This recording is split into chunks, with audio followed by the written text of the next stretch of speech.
అందరూ ఏమో చూస్తుంటాం కానీ రోజులు అయిపోతున్నాయి. మీకు ఇంకో 40 రోజులు ఇలాగే పెడితే బాగుండు అనిపిస్తుంది ఎవరికైనా? ఎప్పుడు అయిపోతాయని చూస్తున్నారా? ఇంకా రేపు ఒక్కరోజు కళ్ళు మూసుకున్నామంటే, ఎల్లుండి 7 మాటలు పలికినామంటే యేసు రక్తమే జయం. మళ్ళీ వచ్చే సంవత్సరం వరకు మళ్ళీ ప్రేమణ దొంబిడ్లారా, నిన్నటి దినమున దేవుని సేవకులు ఐజాక్ సన్ని గారు వారి సహకారం అందించారు. వారికి ప్రత్యేక వందనాలు. ఈ 3 రోజులు కూడా మరి ప్రేమ్ కుమారయ్య గారు కూడా చాలా చక్కగా ఆసక్తితో భారముతో మరి మొన్నటి దినమున అప్పటికప్పుడు తెలియపరిచాను. మరి నమ్మకముగా వచ్చి దేవుని సన్నిధిలో దేవుడు వారికి ఇచ్చినటువంటి తలాంతులను చక్కగా ఉపయోగిస్తూ ఈ పరిచర్యకు సహకారముగా ఉన్నాడు. అందును బట్టి వారికి కూడా ప్రత్యేక వందనాలు తెలియజేస్తూ ఉన్నాను. ఈ 3 రోజులు నిన్న కూడా మీరు అందరు వచ్చారని నమ్ముతున్నాను. నేనైతే చూడలేదు కానీ చూశాను. ఈ రోజున వీడియోలు అన్నీ ఉంటాయి కదా నా దగ్గర, ఎవరు వచ్చారు ఎవరు రాలేదు అన్నీ నాకు లిస్ట్ వచ్చేస్తుంది వెంటనే. మీకు తెలియకుండానే లైవ్ కూడా అక్కడ నేను ప్రార్థనలు ఉన్నా, జర్నీలు ఉన్నా, మీరు ఎవరెవరు ఏం చేస్తున్నారు, వాక్యం వింటున్నారా, కళ్ళు తెరుచుకొని చూస్తున్నారా, నిద్రలు పోతున్నారా, అంతా నాకు వచ్చేస్తూ ఉంటుంది. ఇక్కడ రికార్డ్ అయ్యేది ఇక్కడ అవుతుంది, అక్కడ రికార్డ్ అయ్యేది అక్కడ అవుతుంది. కాబట్టి చాలా జాగ్రత్తగా, నేను లేనప్పుడు ఇంకా జాగ్రత్తగా ఉండాలి. ఒకసారి ఇలాగే ఒక అయ్యగారికి అప్పచెప్పి వెళ్ళాను. నేను టైం చెప్పాను. నేను ఉన్నప్పుడు నేను 1 గంట తీసుకున్నాను లేటుగా అంటే అది వేరు, మనకు కుదురుతుంది. నేను మిమ్మల్ని అనొచ్చు, మీరు నన్ను అనొచ్చు. నేను లేని పక్షాన ఎవరికైనా నేను టైం టు టైం చెప్పేస్తాను. 8:30 వరకు అవగొట్టండి అన్నాను. మన పిల్లలు ఉద్రేక పరులైపోయి, వచ్చిన సేవకుడు ఉద్రేక పరులైపోయి 9:30 క్లోజ్ చేశారు. 8 గంటలకు ముగించారు అన్నాను. అప్పుడైపోయింది సార్. టైం చూసుకోండి, ఫేస్బుక్లో లైవ్ పెట్టారు కదా. అంటే లేనప్పుడు ఒక తీరుగా, ఉన్నప్పుడు ఒక రీతిగా, అలా కాస్త వ్యవహరించకుండా చూసుకోవాలని వారికి చెప్పడం జరిగింది. మంచిది. ప్రభునందు ప్రేమణ దోమ బిడ్లారా, ఈ రోజున కొద్ది నిమిషములు మనము దేవుని మాటలు జ్ఞాపకం చేసుకుందాం. ఇందులో ఏదో తేడా కొడుతుంది నాకు, నా మైకు నాకే.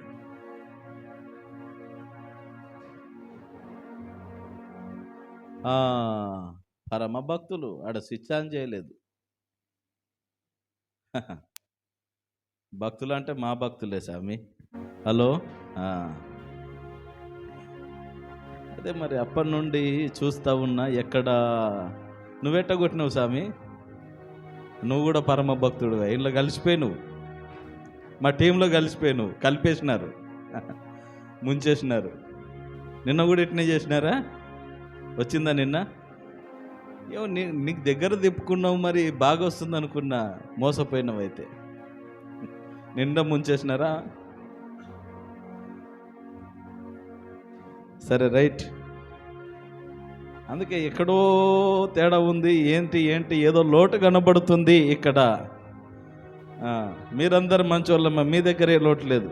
ఇక మా టీంలోనే ఉన్నది. కొన్ని లోటుపాట్లు సరి చేయడానికే కొన్ని కింద మీద అప్ అండ్ డౌన్ జరుగుతూ ఉంటాయి. రేం కంగారు పడకండి, ఇది క్రమశిక్షణలో కొన్ని భాగాలు. రైట్.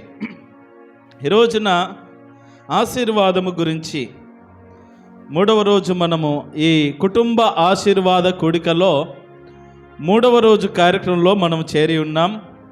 కొద్ది నిమిషాలే చెప్పి నేను ముగిస్తాను. తర్వాత మనము ప్రార్థనలో గడుపుదాం. ఈ చివరి రోజు కనుక ప్రత్యేక ప్రార్థనలు నేను చేస్తాను. మన ఆనవాయితీ ప్రకారముగా ప్రార్థన అనంతరము ఈ 3వ రోజు కార్యక్రమంలో మొదటి 2 రోజులు ఏముండవు, కానీ 3వ రోజు కానుకలు పట్టిస్తాం. మీకు ప్రకటన తెలియజేయలేం కనుక అమ్మాయి అనకకండి, అమ్మో అనకపోకండి. రేపటి దినమున దాన్ని వాయిదా వేస్తున్నా. ఈరోజు మీకు సిద్ధపాటు లేదు. నేను నిన్న తెలియజేస్తే మీరు సిద్ధపడి వచ్చేవాళ్ళు. కాబట్టి ఆ విషయాన్ని మీరు రేపటి దినమున మళ్ళీ మనకు ప్రార్థన జరుగుతుంది. రాత్రి 1 గంట వరకు ప్రార్థన జరుగుతుంది. ఏమి ఇబ్బంది పడకండి, ఓకేనా? రేపు 8 గంటలకు 9 గంటలకు అట్లా ప్రారంభించుతాం ప్రార్థన. రాత్రి 1 గంట వరకు జరుగుతుంది. టీలు కాఫీలు ఏవైనా ఏర్పాటు చేసుకునే వాళ్ళు ఉంటే యేసు రక్తమే ఇప్పటి నుండే ప్రిపేర్ అయిపోతుండండి. రైట్. ప్రేమణ దోంబిడ్లారా, నాకు కాస్త వాక్య పరిజ్ఞానం కలిగిన వారు నాకు ఒక రెఫరెన్స్ చెప్పండి. యేసు ప్రభు వెనకాల నుండి వచ్చి ఆయన వస్త్రపు చెంగును తాకే స్త్రీ గురించి ఏ అధ్యాయంలో ఉన్నది? ఫాస్ట్గా ఎవరు చెప్తారో చూద్దాం.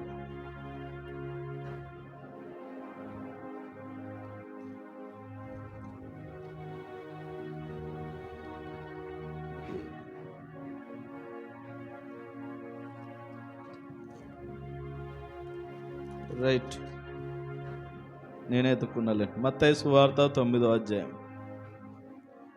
మత్తయి సువార్త 9వ అధ్యాయము. లూకా సువార్తలు కూడా ఉంటుంది. మత్తయి సువార్త 9వ అధ్యాయము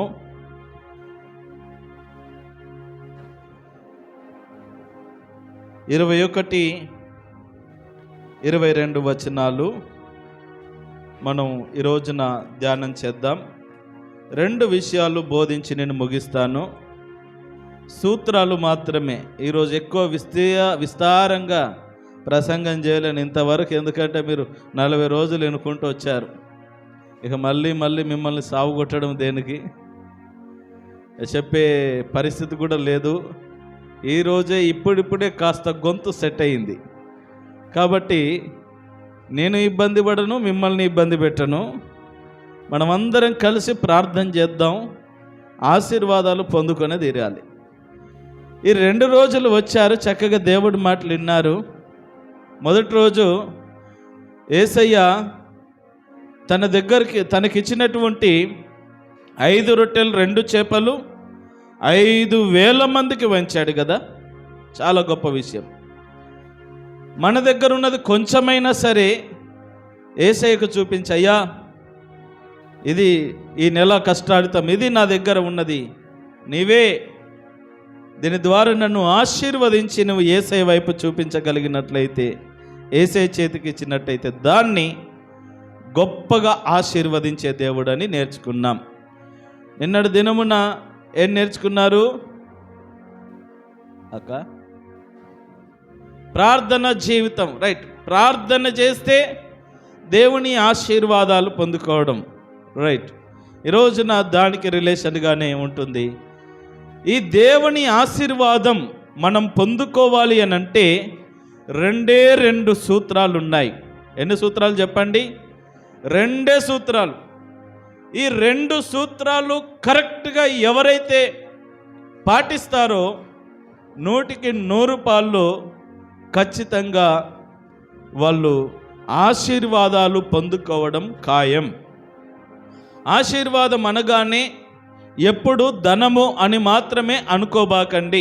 పోయిన సంవత్సరం నేను మీకు చెప్పాను, శారీరక, మానసిక, ఆత్మీయ స్వస్థత అనగానే శారీరకంగా ఇక్కడ తగిలిన పుండుకు నయం కావడమే స్వస్థత కాదు. మనసుకు తగిలిన కొన్ని గాయాలుంటాయి.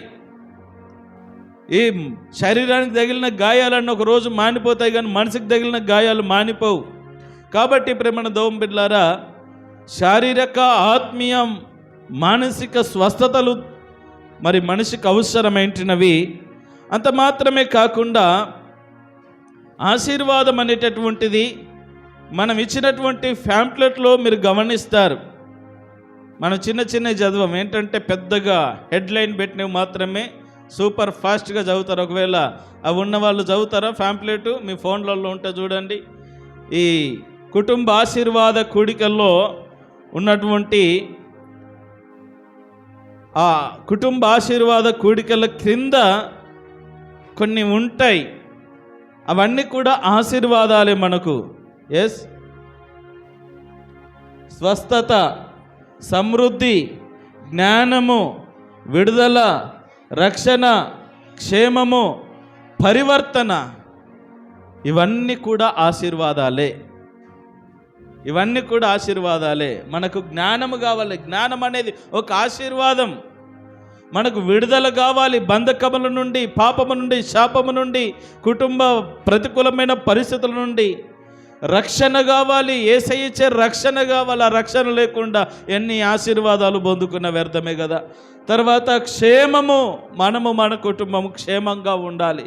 తర్వాత పరివర్తన, మన జీవితంలో ఒక పరివర్తన రావాలి, ఒక క్రొత్తదనము రావాలి, ఒక ఉత్తేజము రావాలి, ఒక మార్పు రావాలి. ఇవన్నీ కూడా ఆశీర్వాదాలే అన్నమాట. ప్రేమణ దేవుని బిడ్డలారా, జ్ఞాపకం చేసుకుందాం. ఈ రోజున మనము చేయవలసినటువంటి పని ఏంటంటే, వాక్యంలోనికి వెళ్ళటం ముందుగా ఈ రోజున నీకు ఏ కార్యము దేవుడి నుండి కావాలో నువ్వేం చేయాలంటే గుప్పిట్లో పట్టుకోవాలా. ఏం చేయాలా? నీకు ఏది అవసరం, నువ్వు దేవుని సన్నిధిలో ఏ ఆశీర్వాదం కొరకు ప్రార్థిస్తూ ఉన్నావు, ఏ కార్యము జరగాలని నువ్వు కోరుకుంటున్నావు, దాన్ని ఏం చేయాలంటే ఇలా నువ్వు గుప్పిట్లో పట్టుకోవాలా. అది గర్భఫలము కొరక, కుటుంబ క్షేమము కొరక, నీ పిల్లల భవిష్యత్తు కొరక, లేకపోతే ఆర్థిక ఇబ్బందుల కొరక, అది ఏదైతేనేమి నీకు కావలసిన ఆశీర్వాదాన్ని నువ్వు కోరుకొని ఒక పిడికిలు బిగించి దేవుని సన్నిధిలో గడపాలి, ప్రార్థన చేయాలి. ప్రార్థన అయిపోయినాక చెప్తా ఉన్నాను ఈ సూత్రము. ప్రార్థన అయిపోయినాక చెప్తా ఉన్నాను, ప్రతి ఒక్కరు కూడా మారు మాట్లాడకుండా ఎవరికి ఈ ఒక్కరోజు ఎవ్వరు ప్రార్థన అయిపోయిన వందనాలు చెప్పేసి పరారైపోయి ఇంట్లో చేరాల. ఎవరిల్లు దాకొద్దు, ఎవరితో మాట్లాడద్దు మార్గ మధ్యలో. ఈ సూత్రాలు ఇవి ఎవరికి తెలియదు. ఈ సూత్రాలు పాటించలేకనే చాలామంది ఆశీర్వాదాలు కోల్పోతూ ఉన్నారు. అన్యులు పొందుకుంటున్నారు, అందులో ఆశీర్వాదాలు పొందుకుంటున్నారు. ఆశీర్వాదానికి వారసులు ఎవరంటే దేవుని ప్రజలు. అబ్రహాము ఆశీర్వాదానికి వారసుడు, ఆయన సంతానపు వారందరూ ఆశీర్వాదానికి వారసులు. మనము అన్యజనులం అయినప్పటికీ మనము కూడా అబ్రహాము క్రీస్తు రక్తము చేత కడగబడిన మనమందరము కూడా అబ్రహాము వారసులమయ్యాం. మనము కూడా ఆశీర్వాదాలకు వారసులమే. కానీ పొందుకోలేకపోవడానికి గల కారణం ఏంటంటే, మనం పొందుకోవలసినవి ఇతరులకు ఇచ్చేస్తూ ఉన్నాం. చాలాసార్లు చేసే పొరపాటు ఇది. కొన్ని కార్యాలు జరగాలంటే కొన్ని పద్ధతులు పాటించాలి.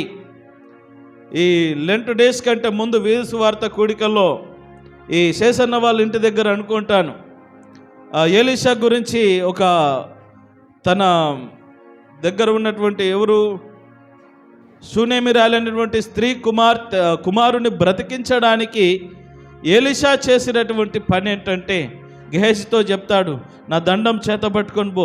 ఎవరు మార్గం మధ్యలో ప్రైజ్లాడు చెప్పినా ప్రైజ్లాడు చెప్పొద్దు, ఎవరు వలకరిసినా వలకరియొద్దు. సైలెన్స్గా ఎక్కడికి చెప్పానో అక్కడికి వెళ్ళి ఆ కుమారుని మీద దండము ఆనించి నువ్వు ప్రార్థన చేయి. మార్గ మధ్యలో ఎవరు అయ్యా పాస్టర్ గారు ఏం గేహజీ బాగున్నావా అంటే బాగున్నానక్క బాగున్నావా మాట్లాడినట్టు అయిపోయా. జరగవలసిన కార్యాలు కొన్ని జరగవు. దాంట్లో ఏముంది అని మనం అనుకోవచ్చు, కానీ దీంట్లో చాలా లాజిక్స్ ఉన్నాయండి, సైంటిఫిక్ రీజన్స్ ఉన్నాయి. సరే, ఏదైతే నేను ప్రేమణ దౌం బిడ్డలారా, ఈ విషయాన్ని మీరు గుర్తుపెట్టుకోవాలని ముందుగానే తెలియజేస్తూ ఉన్నాను. చేతబట్టుకొని ప్రార్థన చేద్దాం, అదే చేతబట్టుకొని ఇంటికి వెళ్దాం. ఇండ్లు చేరిన తర్వాత ఒక్క 2 నిమిషాలు, ఒక్క నిమిషమైనా సరే, నాయనా నీ సన్నిధికి వెళ్ళాను, ఈ రోజున ప్రార్థన చేసి వచ్చాను. ఈ 40 రోజులు వెళ్ళాను, ఈ 3 రోజులు కూడా ఆశీర్వాద కూడికలో పాలు పొందాను. నా ప్రార్థన, నా ప్రయాస, నా భక్తి ఏది వ్యర్థం కావద్దు నాయనా. ఇదిగో నేను అనుకున్నట్టుగా జరిగించాలని ప్రార్థన చేసుకొని పడుకోండి. దేవుడు ఖచ్చితంగా ఆశీర్వాదాన్ని మీరు రుచి చూసే భాగ్యాన్ని మీకు ఇస్తాడు. ఆమేన్. ఈ రోజున 2 విషయాలు చెప్తానన్నాను. మొట్టమొదటిది, మనం ఆశీర్వదించబడాలంటే 2 2 విషయాలు మన జీవితంలో చోటు చేసుకోవాలి. 2 లక్షణాలు మనకు ఉండాలి. ఒకటి విశ్వాసము, రెండవది ప్రార్థన. చెప్పండి. నువ్వు ఆశీర్వాదం పొందుకోవాలంటే ఈ 2 సూత్రాలు ఖచ్చితంగా నువ్వు పాటించాలి. మొట్టమొదటిది విశ్వాసము, రెండవది ప్రార్థన. ఈ 2 లేకుండా ఆశీర్వాదం పొందుకోవాలి అని అంటే కష్టమే. నాకు ప్రార్థన లేదండి, నాకు ప్రార్థన చేయడం రాదండి అని కొంతమంది ఉంటారు, నూతనంగా వచ్చేటటువంటి వాళ్ళు. కానీ వాళ్ళకు విశ్వాసం ఉంటుంది ఈ దేవుడు చేయగలడని.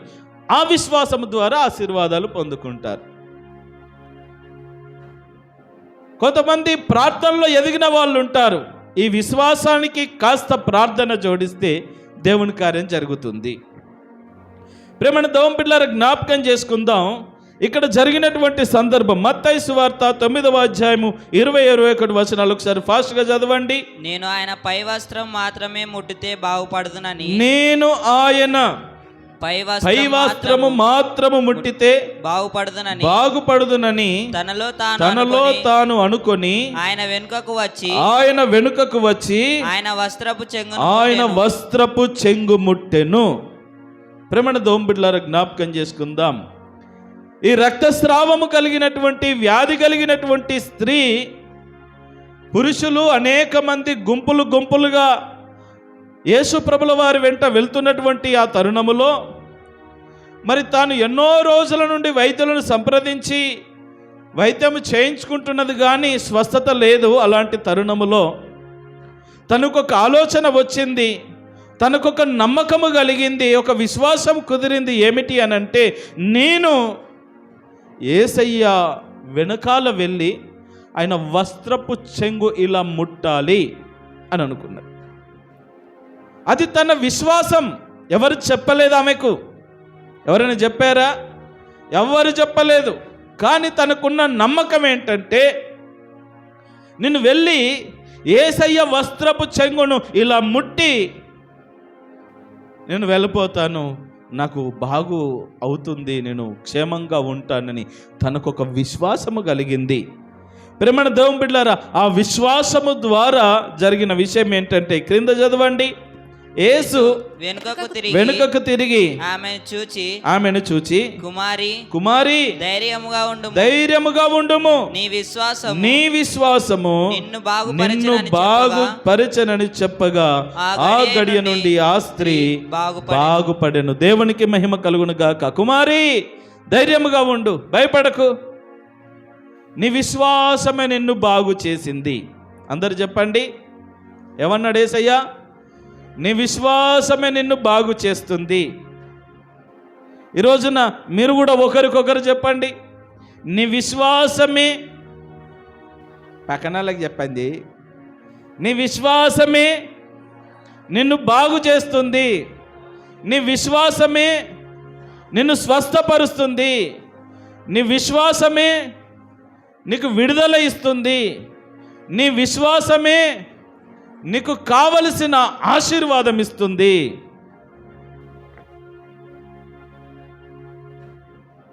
చెప్పిన వాళ్ళు ధన్యులు, చెప్పించుకున్న వాళ్ళు మరీ ధన్యులు. ఎందుకంటే చెప్పిన వాళ్ళు ఎటు చెప్పారో తెలియదు, కానీ చెప్పించుకున్న వాళ్ళైతే వాళ్లకు కాస్త ధైర్యాన్ని ఇచ్చే మాటలు చెప్పారు కనుక నిజంగా ధన్యులే. ఆమేన్. విశ్వాసము ద్వారా దేవుని ఆశీర్వాదాలు పొందుకోగలుగుతాం. తర్వాత జ్ఞాపకం చేసుకుందాం, రెండవదిగా ప్రార్థన అని చెప్పాను కదా. ఆ ప్రార్థన ఎలా ఉండాలంటే, నేను చాలాసార్లు మీకు చూపిస్తూనే నేర్పిస్తూనే వస్తూ ఉన్నాను. ఈరోజున మరొక మారు ఆ పరిస్థితిని, ఆ సందర్భాన్ని జ్ఞాపకం చేసుకుందాం. ఆదికాండము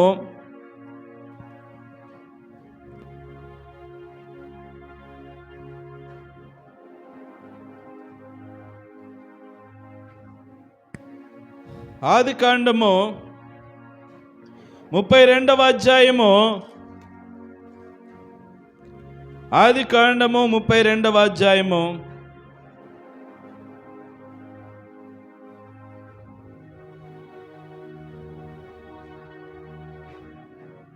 26 వచనం చదవండి అమ్మా. ఆయన అయ్యా ఆగు, అమ్మలు చదువుతారు. సరే. ఆయన తెల్లవారుచున్నది గనుక నన్ను పోనిమ్మనగా అతడు నీవు నన్ను ఆశీర్వదించితేనే గాని నిన్ను పోనీయనెను. ఇక్కడ యాకోబు, భక్తుడైనటువంటి యాకోబు ఏం చేస్తున్నాడంటే ప్రార్థన చేస్తున్నాడు. దేవుని పాదాలు గట్టిగా పట్టుకొని ప్రార్థన చేస్తున్నాడు. రాత్రి 9-10 గొట్టంగా మొదలుపెట్టండి ప్రార్థన, తెల్లవారుతుంది. వదిలిపెట్టవయ్యా యాకోబు, కొంచెం వదిలవయ్యా, నేను వెళ్ళిపోతాను. రాత్రంతా గోల గోల చేస్తా ఉన్నా, వదిలిపెట్టవయ్యా. ఎప్పుడు నిన్ను వదిలితే ఇక నువ్వు మళ్ళీ దొరకవు నాయనా. ఇంతకాలం ఆశీర్వాదము అంటే ఏదో అనుకొని, ఇదే ఆశీర్వాదం అనుకొని భ్రమలో బ్రతికాను. 21 సంవత్సరాలు నేను ఆశీర్వాదానికి దూరం అయిపోయాను నాయనా. ఇక ఇప్పుడు నువ్వు నా చేతికి చిక్కిన తర్వాత ఇప్పుడు నిన్ను కాదనుకుంటే, ఈ ఆశీర్వాదాన్ని నేను స్వతంత్రించుకోలేకపోతే మరలా నా జీవితంలో ఆశీర్వదించబడలేను స్వామి, నిన్ను వదిలిపెట్టే ప్రసక్తే లేదని గట్టిగా మరి దేవుని పాదాలు పట్టుకొని ప్రార్థన చేస్తున్నాడు, వేడుకుంటున్నాడు. ఏమంటున్నాడంటే, నన్ను వదిలిపెట్టవయ్యా, వదిలిపెడతాను. ఎప్పుడంటే నీవు నన్ను ఆశీర్వదించితేనే. హల్లెలూయా. నీవు నన్ను ఆశీర్వదించితేనే నేను నిన్ను వదిలిపెడతాను అని అన్నాడు. కాబట్టి ఈరోజున ఆ గొప్ప ప్రార్థన ప్రతిఫలమే యాకోబుకు గొప్ప ఆశీర్వాదం వచ్చింది. తద్వారా తన 12 మంది సంతానము, ఈరోజున ఇశ్రాయేలు జీవితము, ఇశ్రాయేలు ప్రజలు కూడా అంత గొప్పగా దీవించబడడానికి బహుముఖ్య కారణమయ్యింది.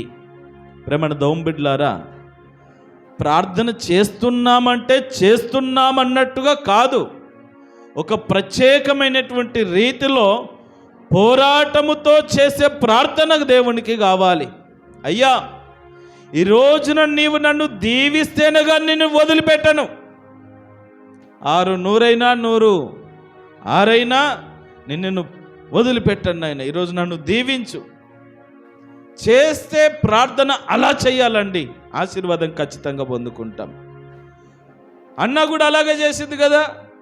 ఏమన్నా గంటలు ఈయనన్న రాత్రంతా పెనుగులాడాడు, రాత్రంతా ప్రార్థన చేశాడు, రాత్రంతా దేవుని కాళ్ళు పట్టుకున్నాడు. కానీ అన్న ఒక గంట సేపు మందిరంలో కూర్చొని ఒక తీర్మానం, ఒక ఒప్పందం, దేవునితో ఒక కమిట్మెంట్ చేసుకొని వచ్చేసింది. అయ్యా, నువ్వు గర్భఫలం ఇస్తే తిరిగి నీకే ఇచ్చేస్తాను. ఒక మగ పిల్లవాడిని వాడిని నీ సేవకు సమర్పించేస్తాను.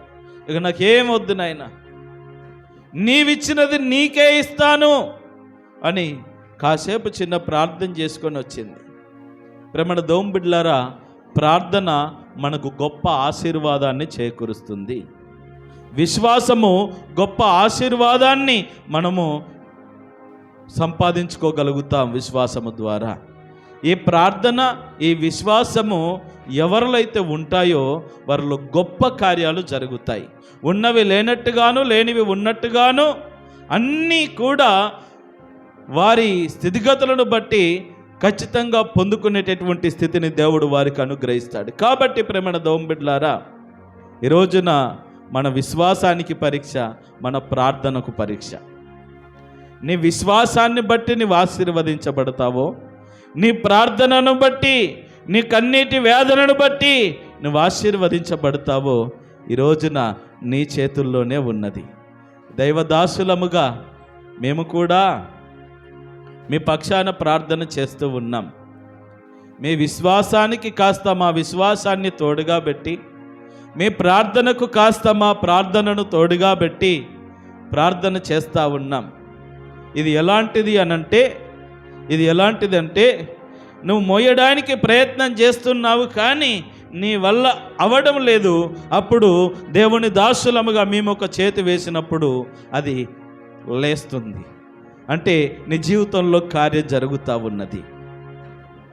అలాగని మీరు ఊరిక ఉండి మేము మాత్రమే ప్రార్థన చేసినా దేవుని కార్యాలు జరగవు. మేము ఊరికే ఉండి మీ అంతటా మీరు దేవుని కార్యాల కొరకు చూసినా దేవుని కార్యాలు జరగవు. ఇది ఇరువురి మధ్యలో సత్సంబంధము కలిగి ఉండాలి. అంత మాత్రమే కాకుండా ఎవరికి వారు వ్యక్తిగతముగా విశ్వాసము ప్రార్థన చేతపట్టుకొని మీ మనవులు చేతపట్టుకొని దేవుని సన్నిధిలో అడగాలి. ఈ చేస్తున్నాం ప్రార్థన అందరం కానీ విశ్వాసం అడగట్లేదు. మీరు వేటినైతే అడుగుతున్నారో అవి మీరు పొంది ఉన్నారని నమ్ముడి అని యేసు ప్రభు చెప్పాడు. ఈ రోజున ఆ నమ్మకం మనకున్నదా? అన్న ఎందుకు వెళ్ళిపోయిందో తెలుసా? ప్రార్థన చేసి వెళ్ళిపోయింది. ఒక గంట సేపు ప్రార్థన చేసి వెళ్ళిపోయింది. నాకు తెలుసు ఒక గంట సేపు మందిరంలో కూర్చున్నది అనుకుంటున్నాను. చేసిన ప్రార్థన చూస్తే గంట సేపు కూడా లేదు. సరే, మొత్తం మీద తను ప్రార్థన అంతా ఒక దగ్గరికి నెట్టితే ఆ అంశాలు అనుకుందాం. గంట సేపు ప్రార్థన చేసి వెళ్ళిపోయింది. మరలా నెలకొకసారి వారానికి ఒకసారి వచ్చి మరలా ఎప్పుడు ప్రార్థన చేయలే. తన విశ్వాసం ఏంటో తెలుసా? నేను ప్రార్థన చేశాను, నా దేవుడు నాకు ఇచ్చాడు, ఆమేన్ అని వెళ్ళిపోయింది. తన విశ్వాసం ప్రకారముగా ఆమె పొందుకుంది. ఈ రోజున మనం ప్రార్థన చేస్తున్నాం, ప్రార్థనకు వస్తున్నాం, ప్రార్థన చేస్తున్నాం, కానీ నమ్మడం లేదు, విశ్వాసం లేదు. అక్కడే మన ఆశీర్వాదాలు ఫెయిల్ అయిపోతున్నాయి, పడిపోతున్నాయి. అందుకని ఈ రోజున మనం జ్ఞాపకం చేసుకుందాం, ప్రార్థన చేద్దాం. ఆ ప్రార్థన ఎలాంటిదై ఉండాలంటే విశ్వాసముతో కూడినది ఉండాలి. విశ్వాస సహితమైన ప్రార్థన రోగములను స్వస్థపరుస్తుంది. ఆకాశం నుండి వర్షాన్ని కురిపిస్తుంది, వర్షాన్ని ఆపేస్తుంది. అంటే అంత గొప్ప శక్తి ఉన్నది. ఆ ప్రార్థన విశ్వాసాన్ని రోజున కలిగి ఉందాం. కలిగి ఉందామా? కలిగి ఉందామా? నీ ఆశీర్వాదానికి మొదటి సూత్రం విశ్వాసం, నీ ఆశీర్వాదానికి రెండవ సూత్రం ప్రార్థన. ఈ రెండు మిక్స్ చేస్తే, తాడులాగా అల్లిక చేస్తే, ఇక ఎంత పెనవేసుకున్నా, ఎంత లాగినా తెగవు, పడిపోదు. కాబట్టి ప్రేమణ దౌం బిడ్లారా, ఈ రెండింటిని రోజున రీమిక్స్ చేసి ప్రార్థన చేయండి. దేవుడు ఖచ్చితంగా దేవుని కార్యాలను మీ జీవితంలో రుచి చూసే భాగ్యమునిస్తాడు. హల్లెలూయా. తలలు వంచండి, కళ్ళు మూసుకొనండి. ప్రతి ఒక్కరు కూడా తలలు వంచండి, కళ్ళు మూసుకొనండి. మోకరించగలిగిన వారు మోకరించండి. దేవుని సన్నిధిలో మోకరించగలిగిన వారందరూ కూడా మోకరించండి. ఒకవేళ మోకరించలేమండి, కాస్త మాకు బలహీనత ఉన్నదంటే నిలబడో మీ వెసులుబాటును బట్టి